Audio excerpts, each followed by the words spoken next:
The cafe smelled of freshly brewed coffee, toasted bread, and faint vanilla, but for Clara, the scent had long lost its charm.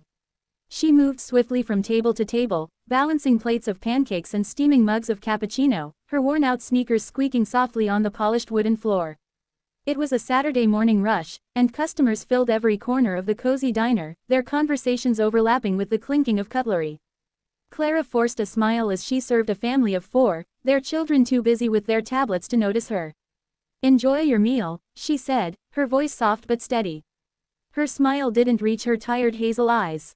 She'd been working double shifts for 3 weeks straight, desperately trying to save enough to cover the rent and send a little money to her younger brother back home. Her manager, a stout man named Mr.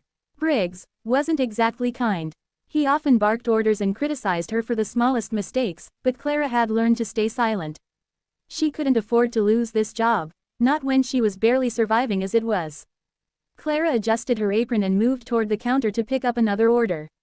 She brushed a strand of her chestnut hair behind her ear, revealing the simple silver pendant hanging around her neck. The necklace was old and slightly tarnished, but she treasured it more than anything. It had belonged to her mother, who'd passed away 5 years ago. The pendant wasn't fancy, but its design was unique, a delicate engraving of intertwined vines and a single star at the center. Her mother used to say it symbolized hope and guidance. As Clara reached for a tray, she heard Briggs's voice boom across the diner. "Clara," he barked, causing her to flinch.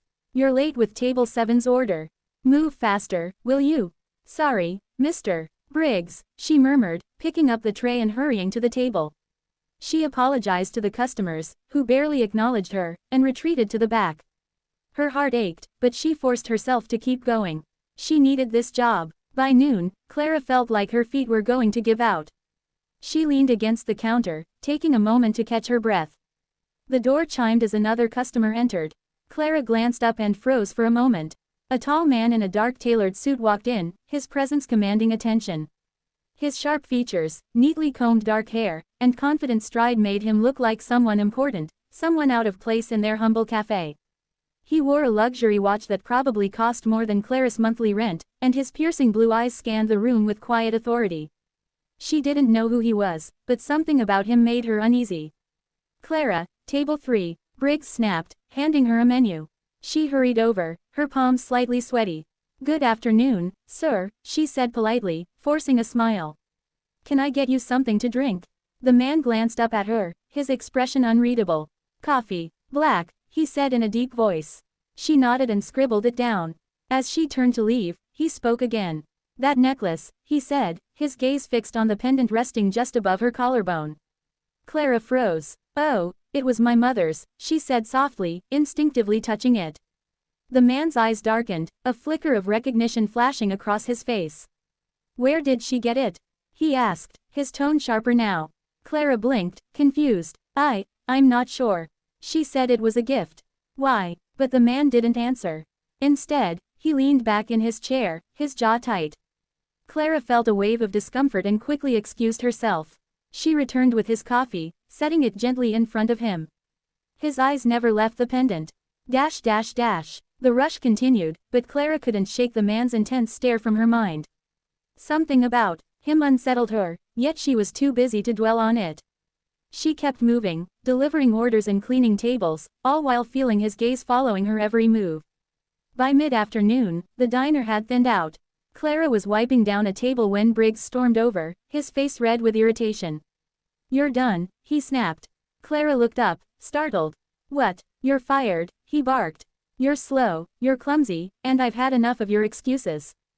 Get out of my diner." Clara's heart sank. "Please, Mr. Briggs, I need this job," she whispered, panic rising in her chest. He sneered. "Not my problem. Pack your things and go." She felt tears welling up in her eyes but fought to keep them back. The other staff and customers glanced over but quickly looked away, pretending not to see her humiliation. Clara untied her apron, her hands trembling, and grabbed her small purse from behind the counter. She could barely see through her tears as she stumbled toward the door. But before she could leave, a deep voice cut through the diner. "Excuse me." Everyone turned to see the man in the suit standing, his coffee untouched. He walked toward Clara, his gaze cold and calculating. "What's your name?" he asked. Clara sniffled. "See Clara." "Clara," he repeated, as if testing the sound of it. Then he turned to Briggs. You just fired her. Briggs crossed his arms defensively. Yeah, she's incompetent. Not my problem. The man's eyes narrowed. You're wrong. She's very much your problem now. Briggs frowned. Who are you, anyway? The man pulled out a sleek black wallet and handed Briggs a business card. Briggs's face paled as he read the name. Alexander Graves, the man said evenly. CEO of Graves Enterprises. Gasps rippled through the diner. Clara blinked in shock. She'd heard of Graves Enterprises. It was one of the largest investment firms in the country. Alexander Graves was a billionaire, a man known for his ruthless business sense and icy demeanor. You just fired her in front of your customers, Alexander said coolly. Do you treat all your employees like this? Briggs stammered. She was slow. Unacceptable, Alexander cut him off. This establishment's reputation is already poor. Consider this your last day as manager. Briggs's jaw dropped. You can't fire me. I just bought this diner, Alexander said calmly, pulling out his phone. Effective immediately. The room fell silent. Clara stared at him in shock, unsure if she'd heard correctly. Alexander glanced at her. Come with me, he said softly. Outside, the cool breeze hit Clara's tear-streaked face. She hugged herself, feeling lost and overwhelmed. Alexander stopped in front of a sleek black car parked at the curb. He turned to her, his expression softening. I'm sorry you had to go through that, he said. I didn't mean to frighten you earlier. It's just, that pendant you're wearing, it belonged to someone I once knew very well. Clara looked at him in confusion. What do you mean? Alexander studied her face, his gaze intense but not unkind. That pendant was custom-made. There are only 2 in existence. I gave one to my sister. His voice faltered slightly. She disappeared years ago. No one's seen her since. Clara's heart skipped a beat. Your sister? He nodded slowly. Yes. Her name was Eliza. That pendant was her favorite piece of jewelry. I designed it myself for her birthday. Clara's eyes widened. Eliza was my mother's name, she whispered. Alexander froze. What? My mother's name was Eliza, Clara repeated, her voice trembling. She died 5 years ago. She never talked much about her family. I always thought she was alone. Alexander's breath caught. He reached out, gently lifting the pendant to study it. This is hers, he said softly. You're my niece. Clara gasped, her knees weak. What? Alexander met her eyes, his expression filled with shock and something else, something softer. You're my sister's daughter. I thought she was gone forever. I didn't know she had a child. Tears welled up in Clara's eyes. She never told me about you, she whispered. Alexander took a deep breath. She had her reasons, I'm sure. But your family. Clara's world spun. Moments ago, she'd been a broke, fired waitress. Now, this powerful billionaire was telling her she was his niece. Come with me, Alexander said gently. Please, I want to know everything about her. And about you. The ride to his penthouse felt surreal. Clara sat in stunned silence as Alexander made a few calls, his voice low and steady. When they arrived, she stepped into a luxurious apartment with floor-to-ceiling windows overlooking the city skyline. It was unlike anything she'd ever seen. Alexander gestured for her to sit. Tell me about her, he said softly. Clara's voice shook as she told him about her mother's life, their struggles, and how she'd worked multiple jobs to raise Clara after Clara's father left. She spoke about her mother's kindness, her laughter, and the pendant she always wore. Alexander listened intently, his eyes misting. I searched for her for years, he said quietly. She vanished after a fight with our family. I thought I'd lost her forever. And now, he looked at Clara. Now I've found you. Clara's heart ached. She loved you, she whispered. She never said your name, but I could tell. She kept this pendant close to her heart. Alexander's jaw tightened. I should have tried harder to find her, he said. But I won't fail you.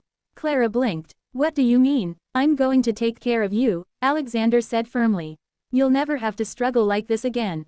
Your family, Clara, you belong with me. In the days that followed, Clara's life changed dramatically. Alexander moved her into his penthouse, bought her new clothes, and enrolled her in classes to pursue her dream of becoming a designer. He hired a private investigator to piece together the missing years of Eliza's life, determined to honor her memory. But Clara struggled to adjust. She'd spent her life working hard, scraping by, and now everything felt too easy. She was grateful, but she felt like she didn't belong in this world of wealth and power. One evening, she sat on the balcony, staring at the city lights. Alexander joined her, setting down 2 mugs of hot chocolate. "You're quiet," he said gently. Clara sighed. "It's just, I don't know how to fit into your world. I've been poor my whole life. This," she gestured to the luxurious apartment. "It doesn't feel real." Alexander studied her for a moment. "I understand," he said softly. "I grew up with wealth, but it never made me happy. Family, love, that's what matters. And I lost that when Eliza disappeared. You're giving me a second chance." Clara's eyes filled with tears. "You're giving me one too." He smiled faintly. "We'll figure this out together." Months passed, and Clara blossomed under Alexander's care. She started attending design school, her natural talent shining through. Alexander, who had always been cold and business-focused, found himself softening. Clara's presence reminded him of his sister's warmth, and he vowed to be the family Clara never had. But not everything was smooth. Rumors swirled in the media about Alexander's sudden relationship with a young woman. Reporters speculated wildly, some accusing him of scandalous behavior. Clara felt the sting of their words, but Alexander shielded her fiercely. At a press conference, he addressed the rumors head-on. "Clara is not my mistress," he said firmly. "She is my niece, my sister's daughter. I am proud of her, and I will protect her with everything I have." The truth stunned the press, and Clara felt tears of gratitude. One day, Alexander handed her a small velvet box. Clara opened it to find the other pendant, the twin to her mother's. "This was meant for you," Alexander said softly. "Eliza wanted you to have it." Clara clutched the necklace to her chest, tears streaming down her face. "Thank you," she whispered. Alexander hugged her, his voice thick. "You're not alone anymore, Clara. You never will be." Years later, Clara became a renowned jewelry designer, her creations inspired by her mother's pendant. She opened her own boutique, with Alexander's support, and donated a portion of her earnings to single mothers in need. Every time she looked at the star-shaped pendant around her neck, she thought of her mother, and the day a billionaire noticed it, changing her life forever. And Alexander, once a cold and distant man, found warmth and family again in his niece. He no longer measured wealth in dollars but in love, laughter, and second chances. Clara had gone from a poor waitress to a woman who inspired millions. All because of a pendant. All because of family.